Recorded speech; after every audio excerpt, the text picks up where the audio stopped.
Hi class, so for this video, pag-usapan naman natin lateral loads on building frames using cantilever method. Now from the previous video, we have discussed portal method and this time cantilever method tayo class. No? So again po, same po sila nang nagsosolve tayo ng mga reaction sa frames, but approximate lang siya class, kaya magkaiba po ng sagot si portal method at saka si cantilever method. So, concept muna tayo class, no? Bakit po ba nanganak itong, or paano po ba nag-arise itong concept ng cantilever method? So, the cantilever method is based on the same action as a long cantilever beam subjected to a transverse load. So, tignan nyo po yung figure dyan, no? So, it may be recalled from mechanics of materials that such a loading causes a bending stress in the beam.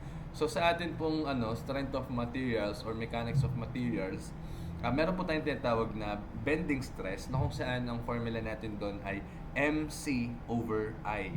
Tama? Actually, ang general formula na is MY over I, no?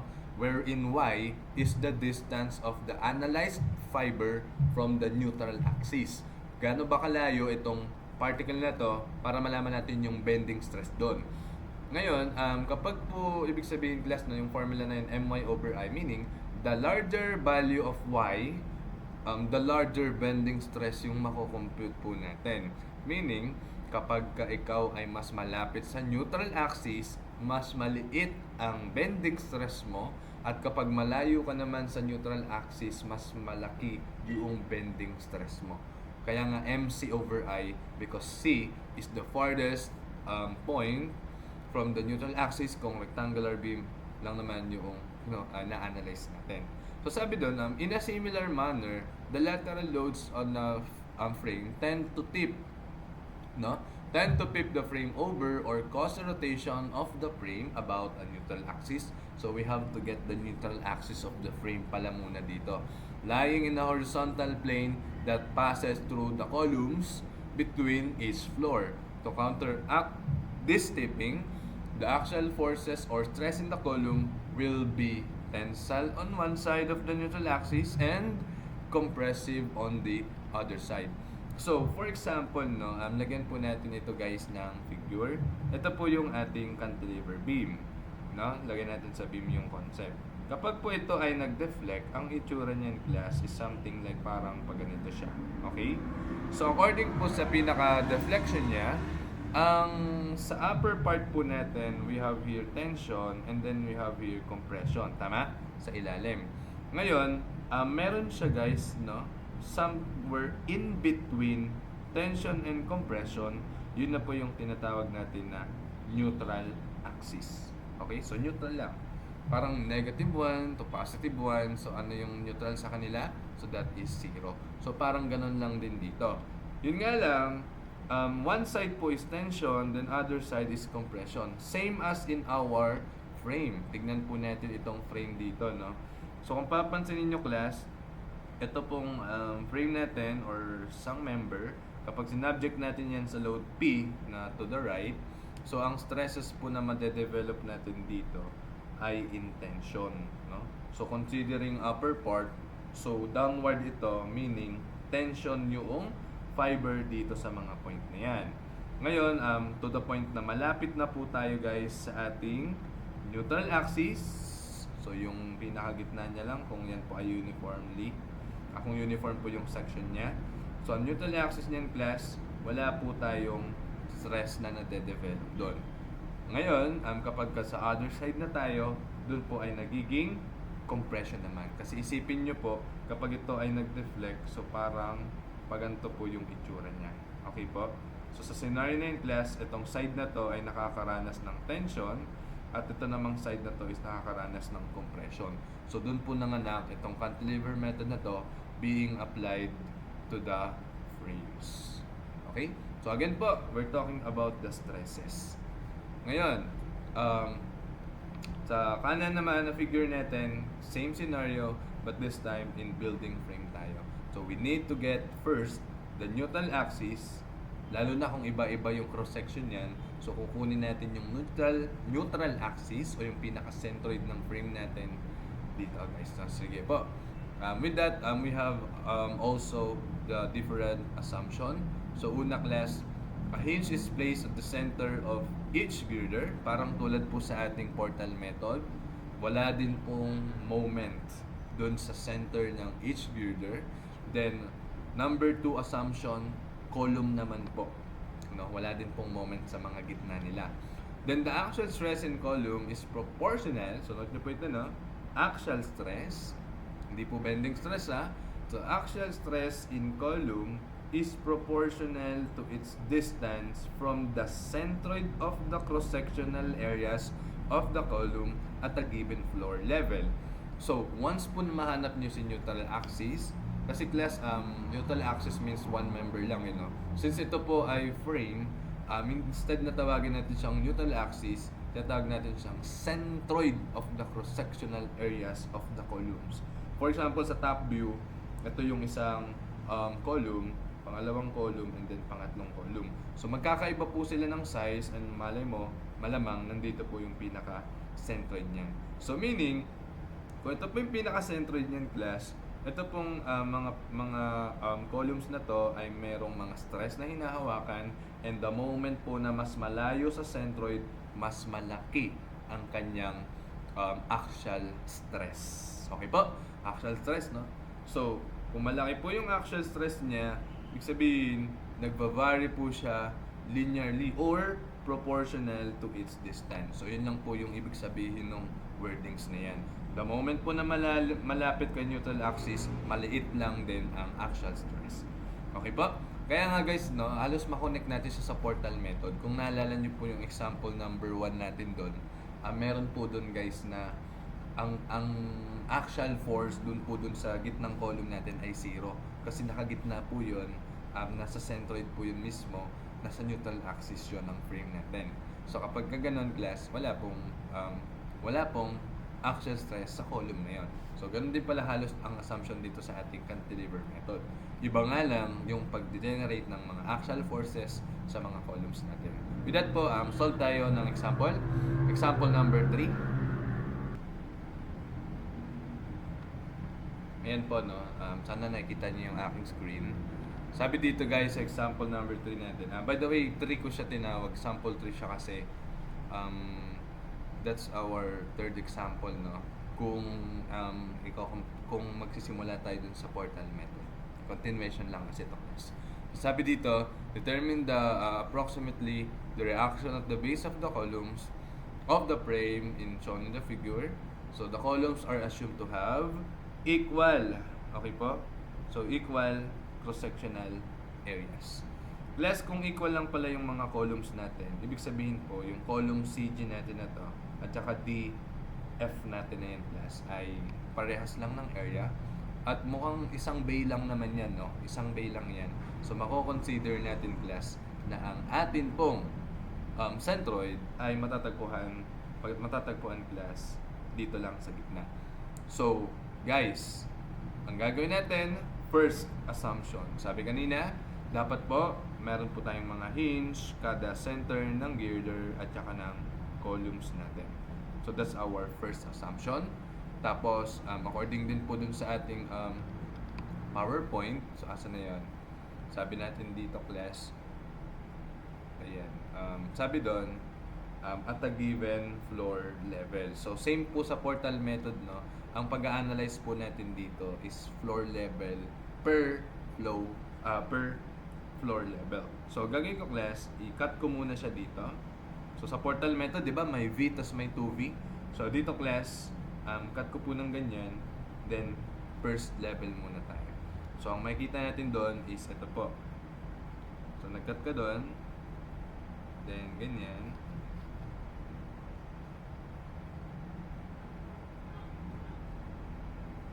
Ayan. So, parang di tayo matalaga natin, no? CD, HK,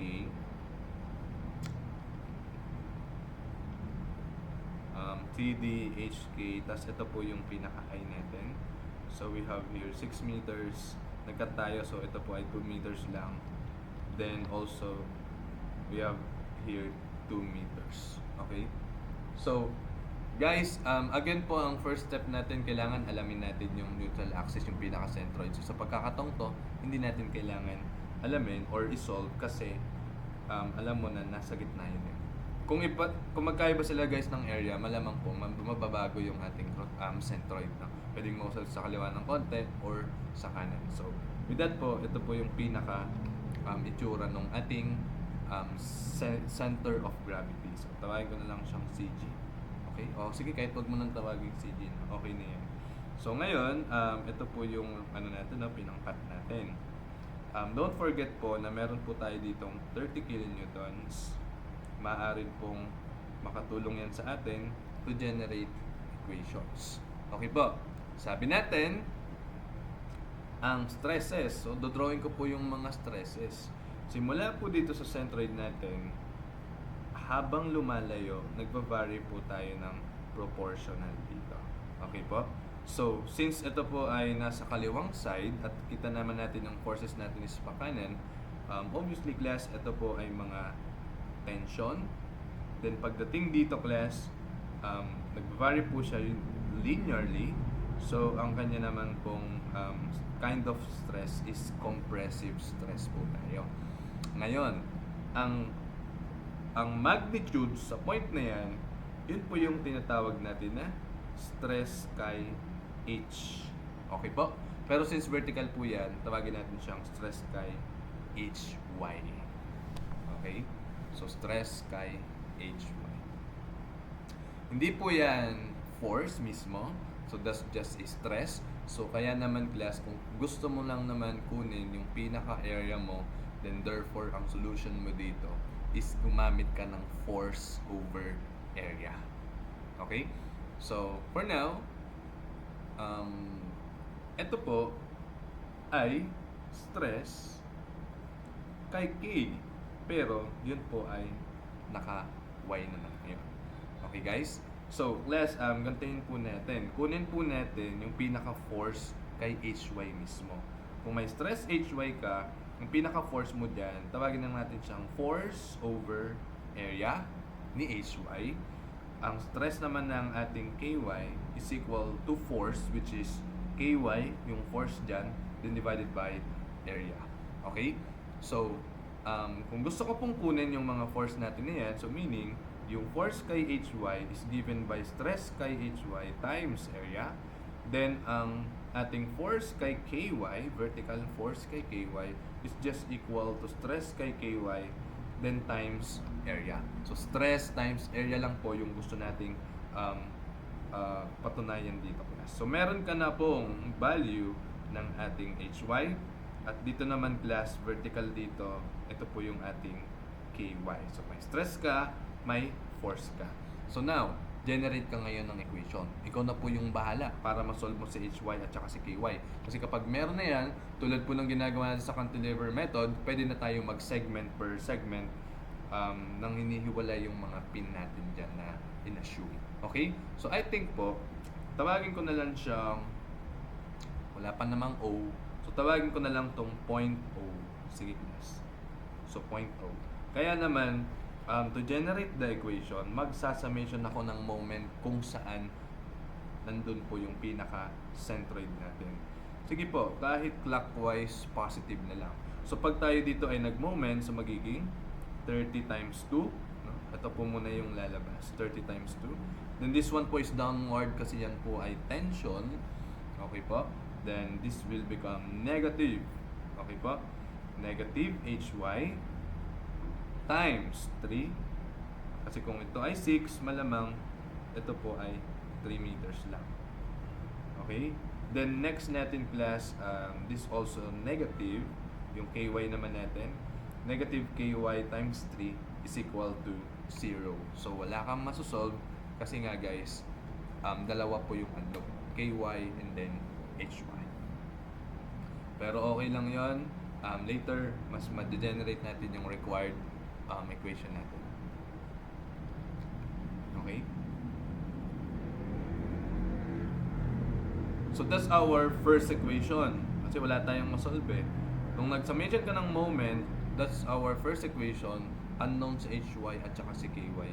Class actually po, no, due to symmetry, it is dahil yan ay symmetrical class, pwede natin ma-conclude, no? Or sige guys, gawin natin, no? Mag-ratio and proportion na lang tayo. Sige po, ang gagawin ko, ratio and proportion. Okay? So, gamit po ang stresses, no? Again, pag nag-ratio and proportion tayo, stresses yung gamit kasi we have here the triangles na nagre-represent ng stress. So, meaning, stress HY natin, so itong height na to, then divided by 3 over this height. So, stress ng atin pong KY, then divided by 3 din naman. So, this triangle and then this triangle. So, proportion naman yan. So, therefore, ratio and proportion lang tayo. At doon na nga po yung sinasabi ko, class, na sa unang tingin, guys, kapag sanay ka, pwede mong sabihin that KY is also HY, no? Pero ito muna yung proof, guys. Okay? So, ang stress natin, class, sabi ko po kanina, stress is equal to force over area. So, pwede ko siyang sabihin na HY over area, then divided by 3, is equal to KY over area, then divided by 3. Sa scenario na yan, cancel po yung A doon at saka yung 3. At another equation na na-form natin, HY is just equal to KY, and this will be our second equation. Okay? Kaya naman, ang gagawin natin, guys, algebra na lang. So, substitute 2 to 1. Substitute natin ito dito. So, para makuha natin yung KY or yung HY. So, therefore, class, magiging 30 times 2 minus HY times 3. Sige po, yung ano lang ipapalitan ko, no? Yung KY. Then, minus KY means HY din naman. Then, equals to 0. So, this time po, solvable na po yung ating HY. Okay? So, ano nga po ang ating HY? At, guys, gamit po sa equation number 2, ang HY natin, yun na rin po yung ating KY. So, solve lang, class. Magiging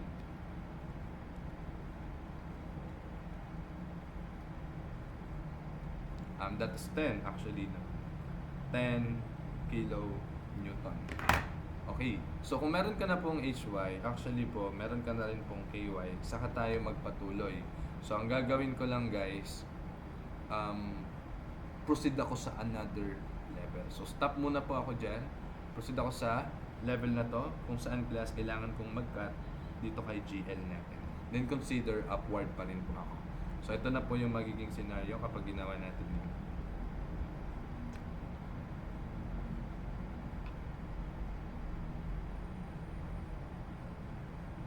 So, drawing lang muna para may pahinga din. Ayan. So, ito po yung mga hinge natin, class. So, dito po natin siya kinet. Consider mo yung forces. Mamamali ka kapag di mo na-consider yon. May 30 doon, tapos may 15 dito. Then, completing po the designation. CD, HKB. CD,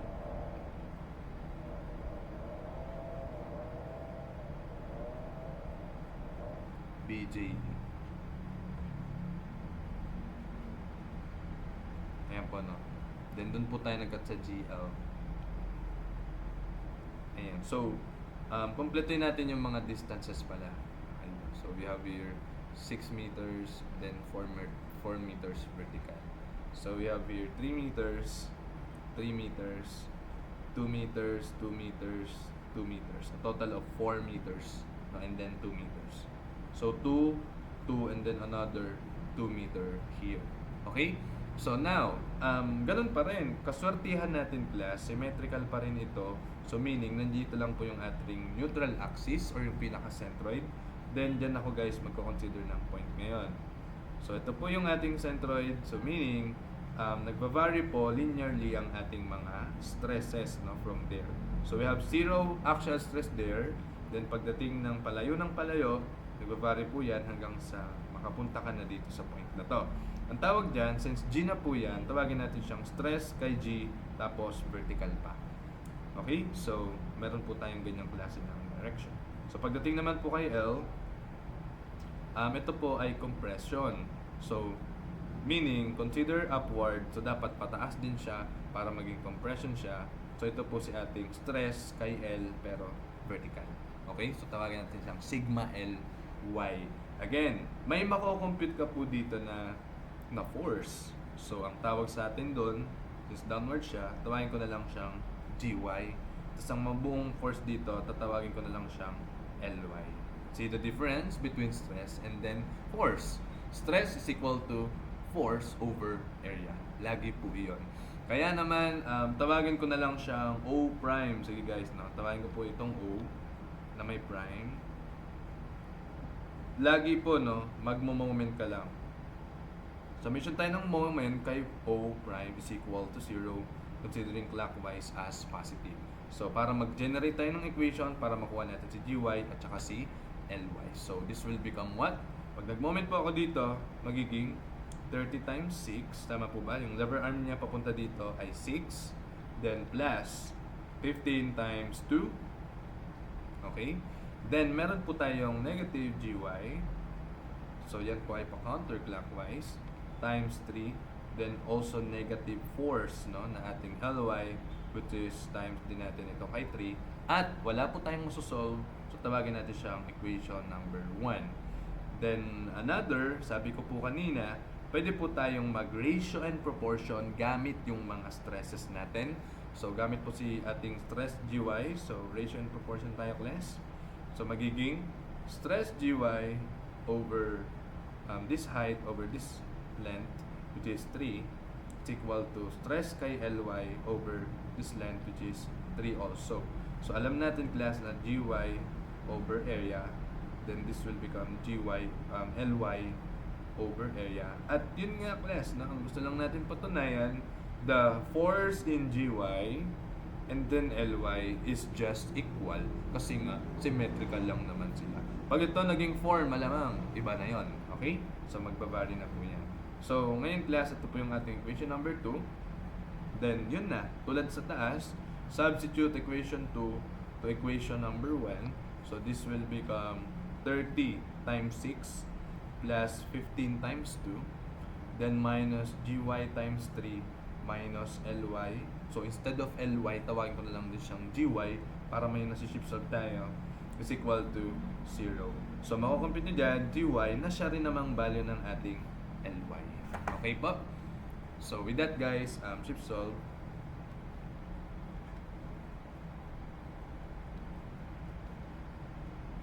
So ito po ay kakalabasan niya 35 kilonewtons.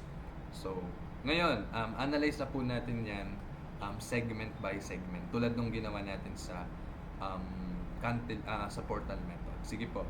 Gagawin natin, separate ko po ngayon si C, I, H. Okay? C, I, H. Itong length na to is 3 meters, then itong length na to is 2 meters. So, asan po yun? Ito na siya, guys.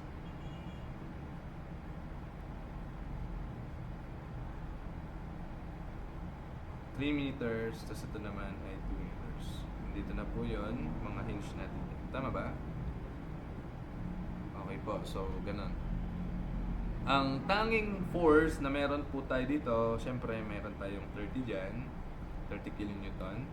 Then also, guys, we have HY. Ang HY natin, class, is in tension. At na-compute naman natin ito kanina. Tama po ba? HY is in tension, and kanina po, ang value po ng HY natin is 10 kilonewton. Kaya mangyayari, 10 po yan ng pagganyan, class. So ano-ano po yung meron doon? Since hinge po yan, class, meron din po tayo ditong horizontal. So I think assume lang natin na pakaliwa na lang muna siya, guys. So tatawagin ko siyang HX. And for us to solve for the value of HX, sige, wait lang. Consider na rin natin ito, no, yung IY natin. So ito, try ko assume pataas, IY. Tapos ito lang, assumption lang naman din. Assume ko, guys, IX ko as pakaliwa. Okay, class? So, to solve for HX muna, so tunog ng ginagawa na natin sa portal method. So, summation ng moment sa H is, sa I is equal to 0. Ang tanging lalabas lang doon si HX, which is positive HX times 2. Then may negative pa tayo doon kasi counterclockwise. Negative HY times 3 At wala nang iba, is equal to 0. Knowing that the value of hy is 10, makukumpit na po natin guys itong hx. So ano po ang value ng ating hx? So that's just 30 divided by 2. So that's equivalent to 15. Kaya po ito pong hx natin ay 15 kilonewtons. Now, gagawin natin, mag-summation po tayo ng forces vertical is equal to 0. I think, para mas makuha na natin ang mabilis. So, hy po natin is pababa, which is negative 10. Iy po natin is pataas, which is positive. And wala naman ang iba guys, is equal to 0. Then, makukonclude natin that Iy is equal to 10 kilonewton. So, Iy pala natin guys dito is 10 lang din. Okay? So, summation ka na lang ng forces horizontal is equal to 0 para 30 pa kanan, tas hx natin guys is pakaliwa, then ix natin is pakanan also is equivalent to 0. So our ix is equal to, ayun po, nag-negative siya, no?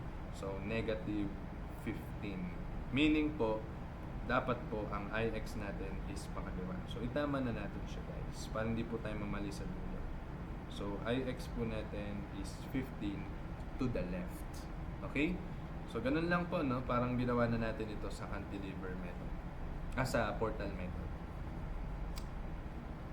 Ayan. Kaya, bago po kayo mag-cantilever method, much better po na naintindihan nyo ng buong buo si portal method. Ngayon, next segment tayo, no? Actually, wala ka na pong isosolve dito halos. Kasi nga, one bay lang to. So, mas madali lang. Okay? So, ang mangyayari doon, sa point na yan, class, ano naman yan, no? IDK. Okay? So, IDK. IDK. So, ganun lang ulit, class. Magiging, itong IX na pakaliwa, so magiging pakanan na yan, same value, opposite in direction. Then, ating pong IY is downwards na, which is 10. Pataas kanina, ngayon, pababa naman.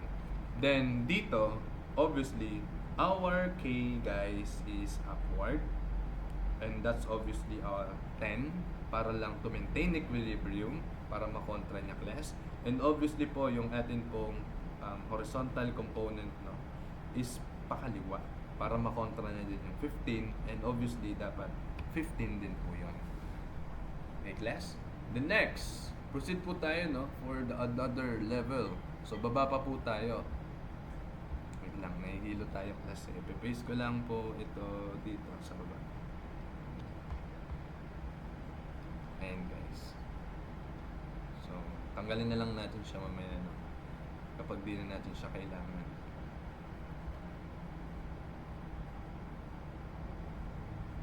Ayan. So, dito class, magiging, ano po ito? HBJD naman tayo, no? So, another segment. So, dito po yun. Then, ganyan. So, ito pong H natin, B, J, tapos G. So, kanina po, yung atin pong HY is pababa. So, pagdating dito class, pataas po yan, 10. Kanina naman, pakaliwa si 15. So, ngayon naman ay pakanan. So, as in opposite in direction na. Ito pong GY natin class, yung G natin class, downwards po yan. Kasi po, nasolve natin kanina, di ba? So, asan po yun? Gamit po si concept ng cantilever method, GY is equivalent to 35 kilonewtons. Kung di man ako nagkamali sa aking calculate. Diba? So, we have here 35 kilonewtons. And I think yun lang po yung meron tayo, no? So, assuming na lang na ang GX natin ay pakaliwa, assume lang naman yan. Tapos po, ang J natin is pakaliwa. Sige, tawagin ko siyang GX. Then, assume ko rin po yung vertical natin dito is upward. Then now, mag-summation lang ako ng moment kay J is equal to 0. Para pag nag-moment ako dyan, wala agad silang tatlo. Ito lang yung lalabas at saka ito. At good thing po doon, sorry, bakit pala 10 to? So, 15 ito, no? So, napansin ko. Mutik natin mapagkaligtan. So, kaliwa 15, so kanan 15. So, pag nag-moment ako dyan, guys, kay J, unknown na lang si GX sa equation natin, guys. But pakikompleto po no, ng mga distances para hindi po kayo magkamali. So 2 meters, 2 meters, and then 3 meters. So yun po yun. So now, magiging, kung clockwise positive sign convention natin class, unahin natin yung mga nasa taas. So that's just 15 times 2. Then plus 10 times 3. So ito po yun. Next natin class si GX, positive GX, times 2. Okay? Then minus 35 times 3 is equal to 0. Makakompute na po natin yung value ng ating GX.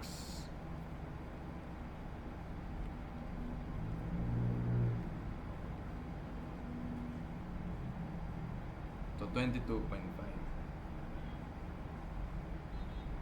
So meron ka na pong value ng GX 22.5. So positive lumabas dyan, meaning correct assumption that GX is to the left talaga. So para po may masolve tayo about JY naman, sige guys, no? Gagawin ko, magsasummation na lang ako ng forces, vertical is equal to 0. So magiging 10 pataas, then minus 35 downwards, okay? Plus JY is equal to 0.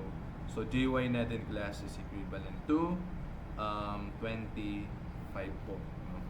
So parang magiging 35 minus 10 yan. So 25. So meron na po tayong value ng JY as 25. Then mag-summation na lang ako class ng forces x is equal to 0 para makuha ko ngayon yung ating JX. So 15 is pa kanan, JX is pa kaliwa, then GX is pa kaliwa din class. It's equal to 0. Then makakonclude natin that our GX is equal to, parang naging negative siya bigla. So, check natin. Ngayon. So actually class, yun, nakita ko na medyo ano po yan, no, may mali kasi class, nakalimutan po natin ilagay na force B, may 15 pa po doon. So anyway po, pag nag-moment ka naman sa J, wala naman siyang ambag. No? So okay lang, tama po yung ginawa natin kanina. Then kapag nag-summation ka ng forces vertical, wala rin po siyang ambag. So tanging magkakaroon lang siya ng ambag dito. Kaya may kulang pa po dito class. Ang gagawin natin, 15 pa kanan, minus 22.5 pa kaliwa, then minus JX po, then may plus 15 ka pa doon plus. Then equals 0. So with that guys, makuha na natin yung tamang value ng ating JX, and JX is, so that is 7.5 kilonewton. So be careful ha, yung mga hindi na nako-consider na forces, no?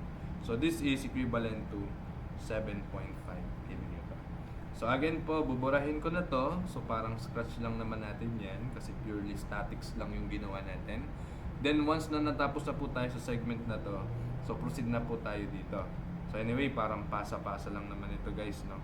So magiging ganito na po yung ating scenario. Ang ating pong KY is magiging downwards, which is 10. Ang ating naman pong KX, no, ay magiging pakanan, which is 15. So ito pong JX natin now ay magiging pakanan, which is 7.5. Yung JY natin na patayo na 25, magiging pababa dito. So natin maayos. 25 doon. Okay? Tapos, yun na. Actually, meron po tayong tinatawag na L doon. So point L to. No? So L, E, J, K. So tingin po kayo dito. So, madali lang po makuha ngayon yung value po ng ating LX. Actually, pakanan to to maintain equilibrium. Baka lang naman, LX natin is pakaliwa. Okay? So, ipag-add mo lang yan, no? Hindi na ako mag-i-scratch. 7.5 plus 15, this is equivalent to 22.5. Okay? Then, our LY should be vertical, upward, kasi class, downward to maintain equilibrium, dapat kontrahin ng ating LY yan. So, ang LY po natin ay 35. Okay? So, I think kompleto na po tayo at ready na po natin ipasa itong dalawang ito dun sa pinakababa, which is our AF. Okay? So, nag-cut ka dun class. So, continue natin. Ayan. So now, ito po si point A. Then ito naman class si point F. So ang mangyayari dito class, si atin pong gx na pakaliwa, magiging pakanan 22.5. Then our gy na pababa, magiging pataas na siya, which is 35. Then pagdating dito class, magiging pakanan to na 22.5. Then pagdating dito, pababa na 35. Okay? Then makompute mo na class. Obviously po, ang atin pong AX dito is equal to 22.5. Pakaliwa. Kasi pakanan yan eh. So AX should be to the left. Tapos po, ang atin pong vertical, so tawagin ko lang siyang Y, that's actually downward, no? AY is equal to 35. Yes, para hindi siya mag-tilt ng paganon, vertically speaking, kailangan pahatak siya ngayon pababa. And then, ang atin pong moment sa A is just equal to, ilan po ba yung length na to? So, ang length po natin from this point up to sa baba, 2 meters lang yon. Kasi 4 ito eh, no? So, kalahati lang. So, this is 2 meters. So, meaning, to get the moment, just put 22.5 times 2. So, obviously, that is 45 kilonewton meter. So, actually, halos parehas lang din naman dito. Ang atin pong Fx is pakaliwa. Ang atin pong Fy naman is pataas. Yun lang pinagkaiba nila. Then, our moment here is counterclockwise. Moment sa F is 22.5 times 2. So, that's equal to 45 kilonewton meter. Okay? So, with that po, nakumpita natin yung mga base reactions sa gantong klase ng system. And may option po kayo class to construct the moment diagram. Wala pong pinagkaiba yon tulad dun sa ginawa natin sa portal method. Ngayon, gusto ko lang din pong mag-solve ng another type of problem na kung saan ito kasi madali lang eh, kasi ang atin pong areas dito ay equal lang tapos one bay lang. So ito po yung concept no ng ating cantilever beam. So gusto ko po matry what if iba-iba na po yung cross-sectional area natin please. Using next example. Using po our next example, sabi dyan, show how to determine approximately the reaction of the base of the columns of the frame shown in that figure. The columns have cross-sectional areas shown in figure 7-17b. Use the cantilever method of analysis. Okay? So, tignan nyo class, no? Ito po ay iba-iba po ng cross-sectional area. So, 10 inches squared, 8, 6, and then 10 din naman doon. So, hindi siya, actually, sa spacing pa lang, magkakaiba na. 20 feet to, 15 to, tapos 25 yan. Ano po ito, no? Top view po yan. Meaning po, ang area na ito, guys, is 10 square inch. Ito naman, class, ang area ng column na to ay 8. Dito naman, class, ay 6. Ayan, given naman pala, no? 10, 8, 6, tapos 10. Wala kang problema dito, na kunin mo lang ng isang beses yung centroid. Yun na po yung centroid sa upper level at saka lower level. Kasi po, ang cross-sectional area natin dito, guys, ay parehas lang sa lower level. So, you don't need to do or to calculate the centroid level per level. But again, pag magkaiba po sila ng cross-sectional area, so you have to get the centroid dun sa upper level and then centroid sa lower level to get how the stresses varies from one point to another, from the centroid of this frame. So actually, ang pag-compute po ng centroid nito, guys, ay tulad ng ginagawa lang natin sa statics, no? Yung tinatawag na Varignon's theorem.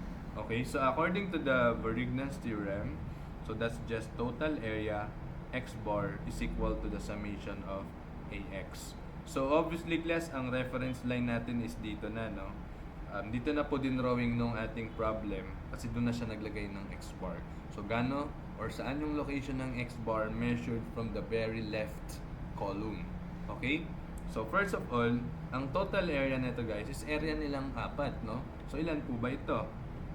Total area niyan is 10 plus 8 plus 6 plus 10. So lagay ko na lang 10.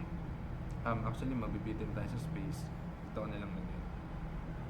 So magiging 10 plus 8 plus 6 plus 10 x bar is equal to summation ng AX. Individual columns naman yung interpret natin.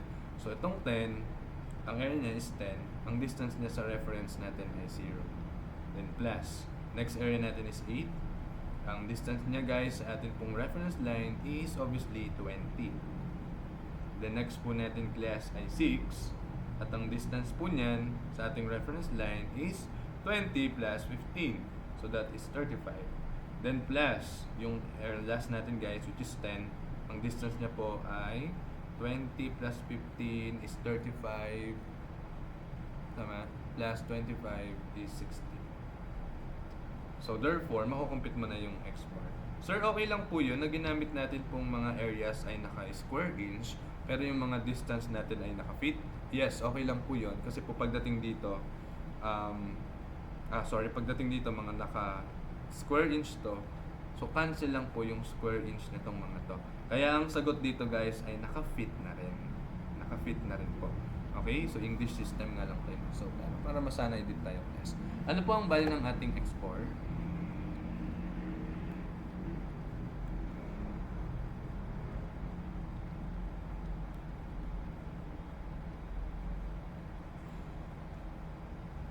So that's 28 point something, 28.5294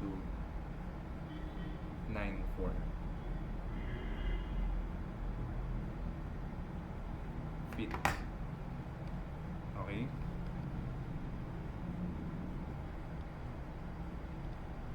Okay. So, ayun na.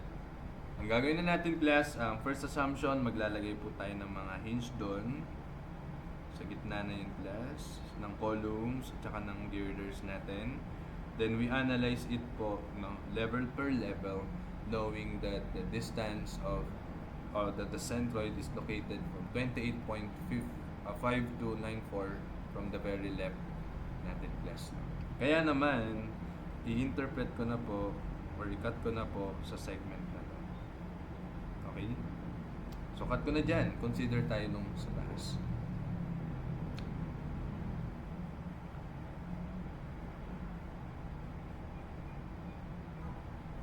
So ganyan lang.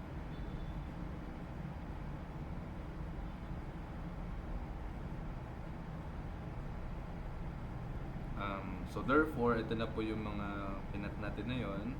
Then don't forget ha, meron po dito 8 kilopounds.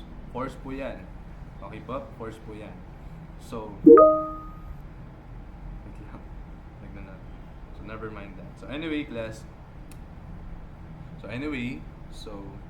Sulat po natin yung mga distances. So from, actually ito lang yung mga may point natin. No? P, Q, R, tapos ito po si L, M, N, tapos O natin. So distances natin class, we have here 20 feet, 15, 25. So ito po is 12 feet, no? So therefore kalahati lang ito. So this will become 6 feet, no? So puro 66 lang ito class. Okay? So ngayon, asan po dyan yung centroid, no? So I think kasi 20 plus 7.5 is 27. So 28. So meaning, kung ang value po ng x natin class is 28, so medyo ano siya, no? Medyo nandito siya guys sa kanan banda. Okay? So wala po siya sa gitna kasi ang gitna niyan 25 plus 7.5. Tama? Kasi 15 yan eh. So 20 plus 7.5 is 27.5. And naging 28 yan. So medyo lamang ng konti. So at least makakatulong kung dodrawing natin ng symmetrical kahit papano, no? Then now, ganun po yun. Magbabari na po tayo class linearly from our centroid. Tulad lang class ng ginawa po natin. So at least dito, iba-iba po yung cross-sectional area niya. Again class ha, ito po ay stresses, hindi po yan mga forces. Kaya drawing natin. Ito po ay downwards kasi po tension siya sa portion sa kaliwa kasi ang forces natin is papunta dun. So malamang ito po ay naka-tension o nahahatak. Then pagdating dito class, ito po ay mga compression. Okay? So sa point na to, ito po yung sigma kay Ly. That's the stress, no? Sigma. Ito naman ang sigma kay M vertical. Ito naman po ang stress natin kay N vertical. Then this one is the stress kay O vertical. Okay? So ang gagawin lang natin class, kailangan po makonsider natin yung mga forces. Okay, so dito, ang force natin kay L is downward. So tawagin natin siyang force Ly. So dito may force si M, tawagin ko siyang force My. Dito rin, ito niyo banda. At so dito rin class, tawagin ko siyang force Ny. Pero upward yan, kasi po compression. Then ito naman po si atin pong Oy. Okay? So, knowing guys, no? Knowing po the distances na involved, settle natin ng maayos para po malinis yung solution natin. Mapayulay, no? So actually, ito po, yan na po yung ating X-bar. Tama ba guys? From this first column papunta sa centroid din po yung X-bar. So first column papunta sa centroid din po yung ating X-bar, which is 28.5294. So lagay ko lang 28.5294. Baka kailanganin ko lang naman, no? Baka lang naman class. Kailanganin ko yung distance din na ito. So, ano po iyon? So that is 28.5294 minusan ko ngayon ito ng 20. So that is 8.5294. Okay, class? Then now, ito pong ating si point O. Actually, masasolve mo rin po yung layo niya. So, kung ito po ay 15, so this length will become 15 minus 8.5294. So, ano po yan? 15 minus 8.5294. So, 6.4706 yung layo na yon. And also, this one class, madali lang tong malaman. So, this is what? So, ang isang buo po natin kasi na yan class ay 60. Tama ba? So, we have 20 plus 15 plus 25 is 60. Then, minusan mo lang ng 28, no? 0.5294. So, that's 31.4706. So, yan na po yung mga distances natin. So, wala na po tayong problema mag-moment at mag-ratio and proportion class, no?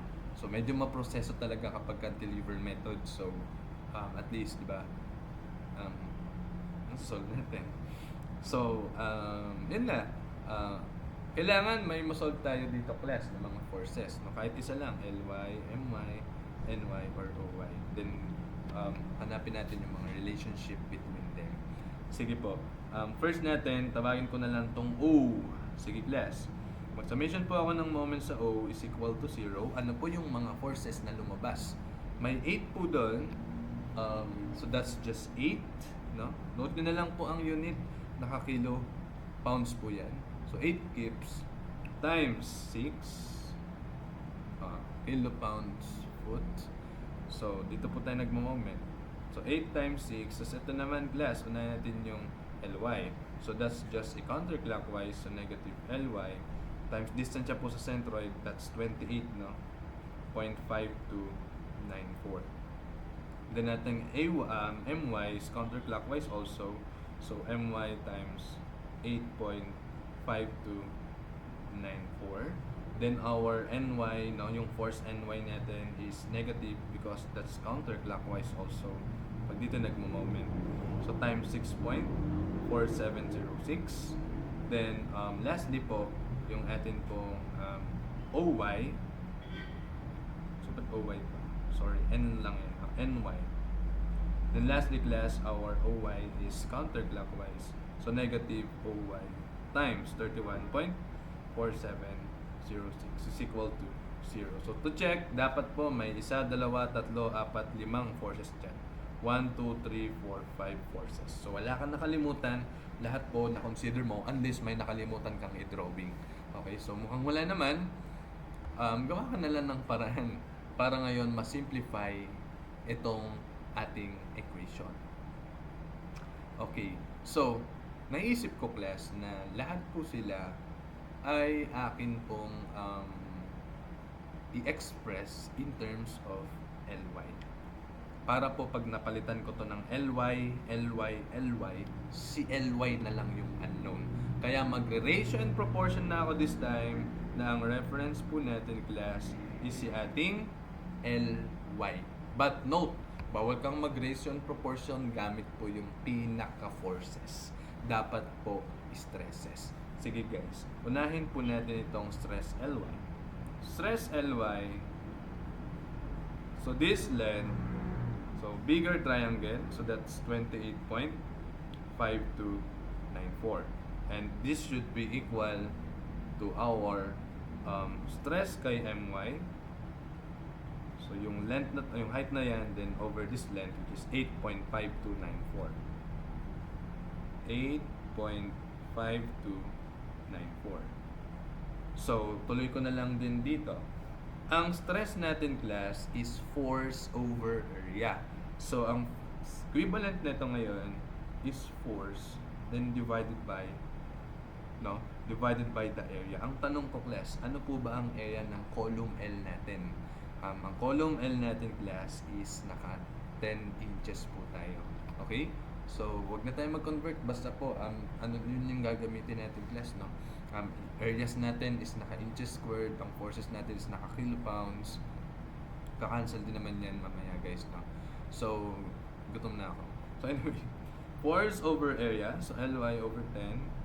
So, that's the stress at Ly. Then, divided by, ito. So, copy lang natin to. So, 28.5294 is now equal to this one, force over area. So, my over area. Ano po ba ang area ng m natin? So, that's just 8. So, my over 8, then divided by our 8.85294. So, ngayon, class, mag-generate po ako ng equation. I-isolate ko po yung pinaka-value ng my natin. So, actually, class, mas maganda po na i-settle ko po ito ng ganito, no?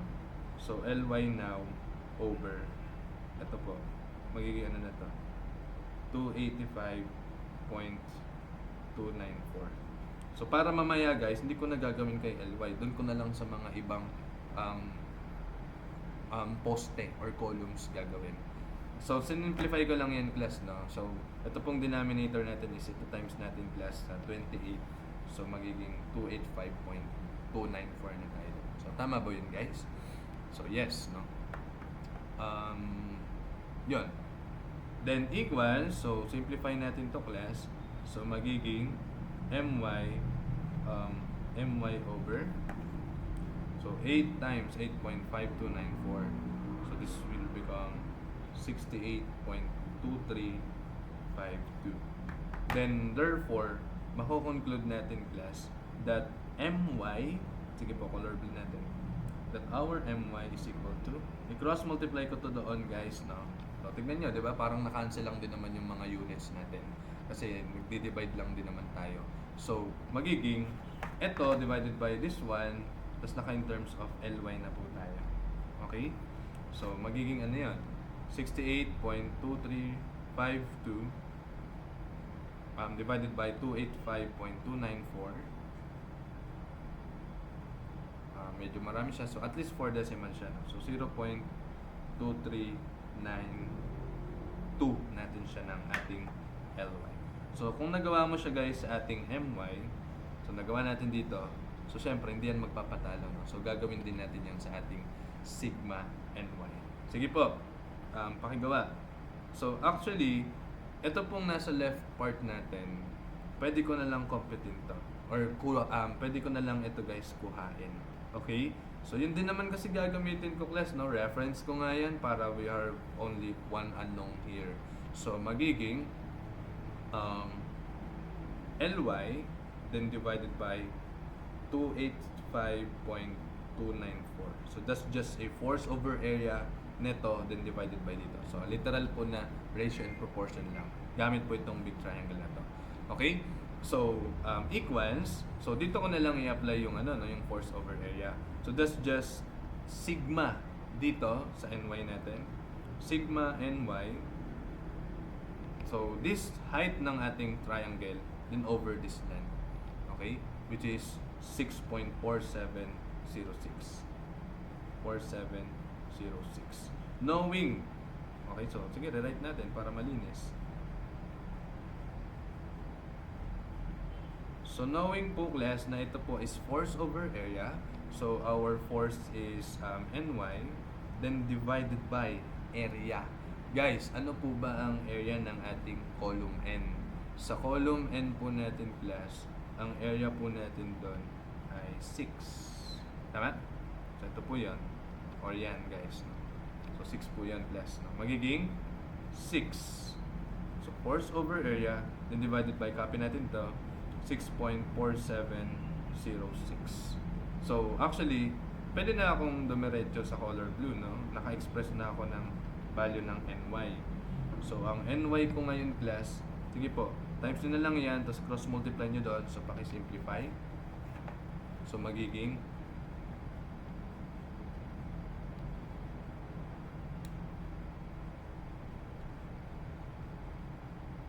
0.1361 ng ating Ly.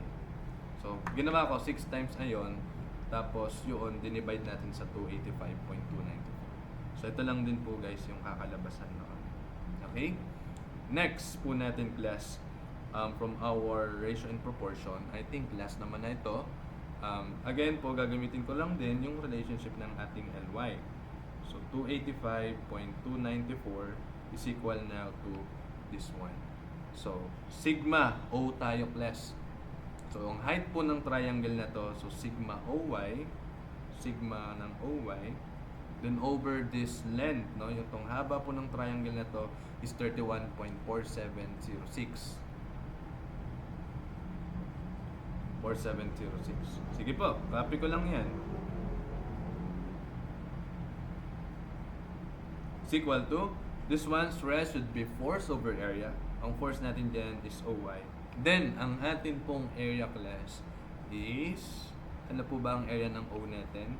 That's 10 square inch, no?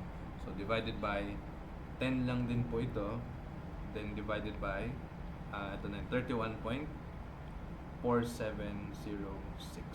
At ma-generate na po natin class yung expression natin for our OY. So, OY now is equal to, so ito po ay times nyo, tapos cross multiply nyo doon. So, magiging ano ito. So, sana tama ako sa mga napipindot kong calcu. Pag hindi, itama nyo na lang guys dyan sa comment section. Then,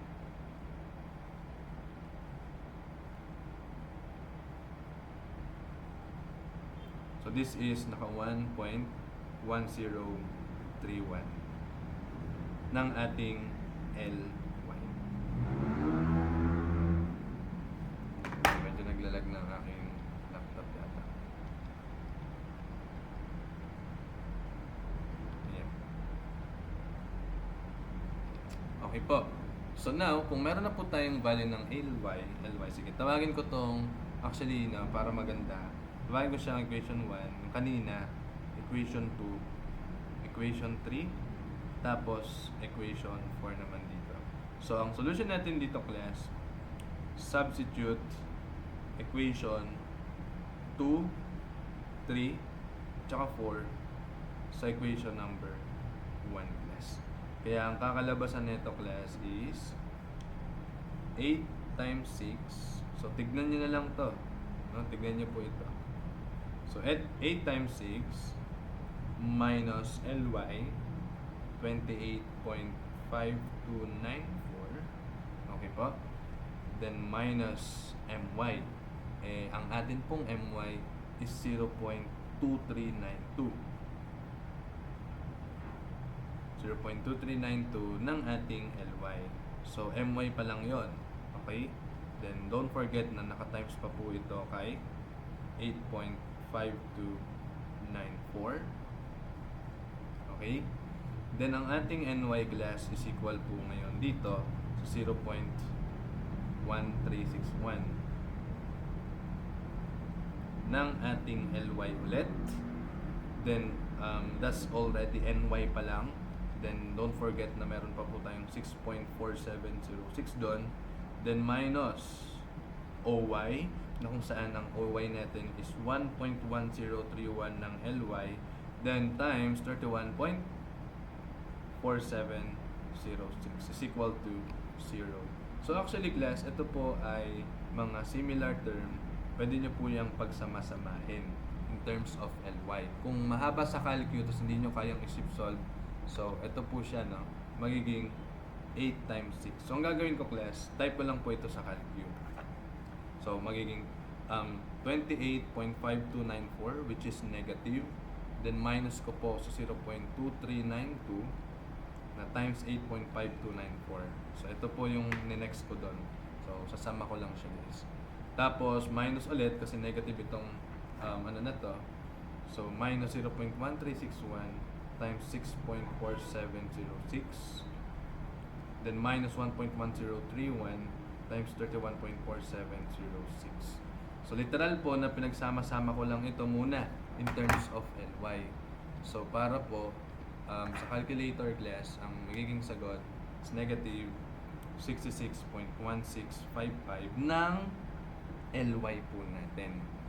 Then, saka guys, equals to 0. So at least na-compress ko po silang apat, no? So, una, pangalawa, pangatlo, at saka pang-apat. So parang ano lang yan class, ha? Hindi lang nalalay sa negative 2x minus 2x times 5, something like that. So, pwede mo pong pagsama-samahin yan kasi mga naka in terms of x lang yan. Okay? So, equal 0. So, therefore, mako-compute na natin yung value ng ating LY. So, 8 times 6 minus 66.1655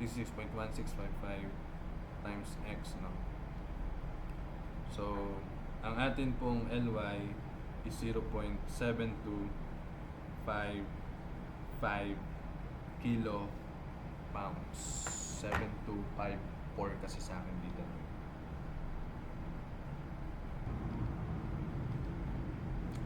Yan. So, tama naman, no? Tinitik ko sa aking reference.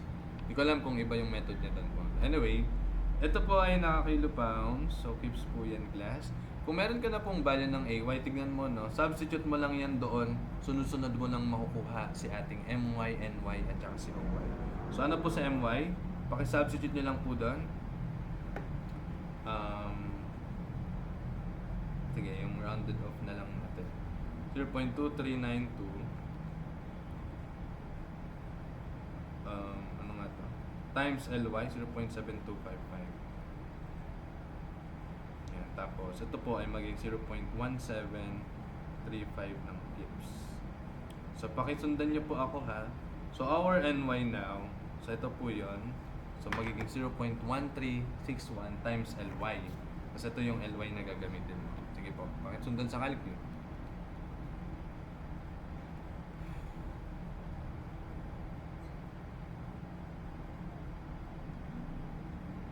.0987 pips. Kung gusto mo nang naka-pounds, times mo lang sa 1,000. Next natin guys, for our OY. Ayan. So ating OY naman class, 1.1031 times natin guys, 0.7255. Ayan, 0.8003 gips. Okay? So may LY ka na, may MY ka pa, tapos may NY ka na guys. Then now you can now go analyzing it segment per segment. Okay class? Sige po, di ko alam kung itutuloy ko pa siya sa next level. Sige po, dito na lang, no? Didemo ko na lang class, tapos kayo po yung tumapos. Kasi po, ang concept po na ito ay matatagpuan na sa exercise number 3 natin, yung naunang problem na sinolve natin class. So if I were you, no, tapusin nyo po itong pag-solve nito. Sige po, uumpisahan ko guys sa pag-analyze, no, segment per segment. Okay? Lagay ko lang ito ulit para hindi tayo malito. So paste ko na lang ito. So ganun po si cantilever beam. So at least nakahanap na po tayo ng tig-iisang forces.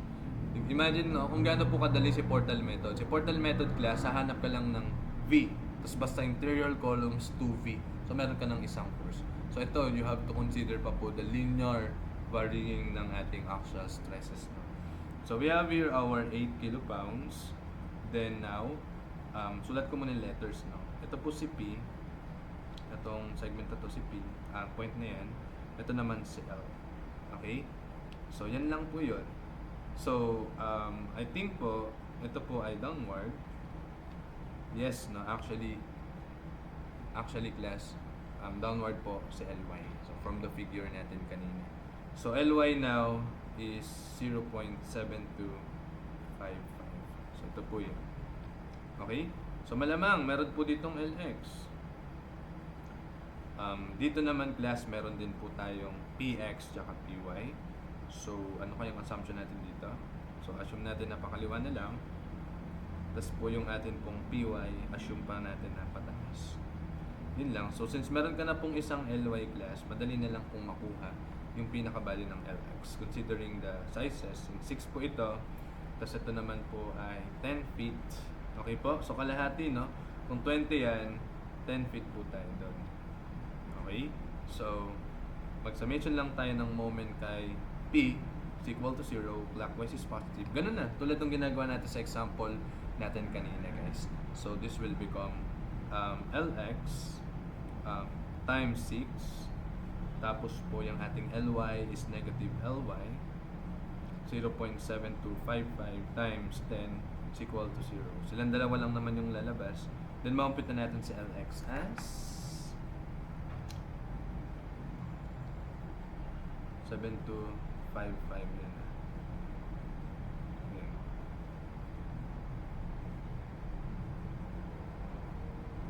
7255 divided by 6. So that's 1.2092 kilopounds natin. Kips. Yan po yung unit niya. So ito po ay may value ka na 1.2092. Second chan ko guys. Yun lang. Nagkataon class na yung PX pala natin dapat po ay to the right, no? Kasi po pag nag-summation po ako ng horizontal, hindi pa pala tapos. So, ito po ay pakanan, tapos ito po ay pakaliwa. So, malamang po, pag ikaw ay nag-summation ng forces X is equal to 0, magiging 8 pakanan, pakaliwa naman si 1.2092, then pakaliwa din si PX is equal to 0. So, therefore, our PX is equal to, buburahin ko lang dito, no? Scratch lang naman yan. So, 6.7908. So, meron ka ng value po ng PX na 6.7908. Okay? So, now, ang gagawin po natin ngayon, bulahin ko na to. Sige, mamaya na. Tapusin natin.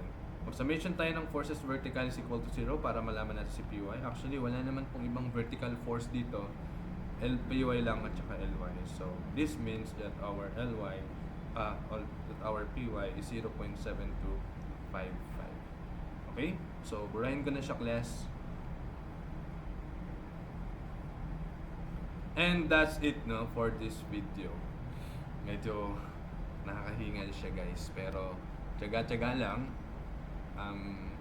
Ito po yung concept, guys, ng ating cantilever method at saka ng portal method natin. Masarap po siyang isolve, class. Sobrang sarap niyang isolve. Kaya naman, class, pagdating po ng capstone ninyo, or actually, no, sa pinaka-actual po, pag nag-analyze po tayo ng frame, ganyan po talaga, no, yung ginagawa. Lalo na kapag nag-analyze tayo ng earthquake, no, so we are computing for the base shear of that. Okay, class?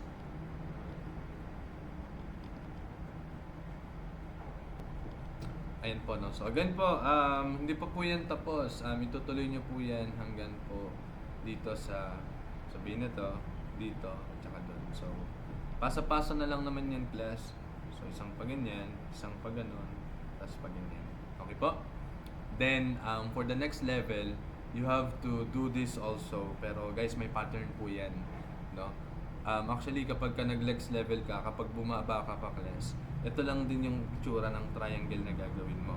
So, ibig sabihin, class, pag nag-ratio and proportion ka, ito lang din pong relationship yung mabubuo mo sa lower level. So, syempre, hindi na yan MY, LY, NY, LY, OY, LY lang. Kasi nga po, nasa next level ka na, no? So, meaning guys, kapag po nag-consider ka ng triangle dito, yes, no? So, ikakat mo yan, tapos consider upward. So, mangyayari dito, may triangle ka dyan, then may triangle ka dito ng paganyan. Okay? So, ito naman class ay magiging sigma EY. Ito naman po sa sigma BY. And then, kung ano naman po yung letter no, kung saan ka nag-cut. So, asan ba yan? Sorry. So, ito po kasi ay ano, F to, no? So, E, F, G, H. Sige po. Triangle, ganyan. Tapos, ito po ay yung sigma kay E, no? Sigma kay EY, sigma kay FY, then sigma po dito kay GY, then sigma po ng ating HY.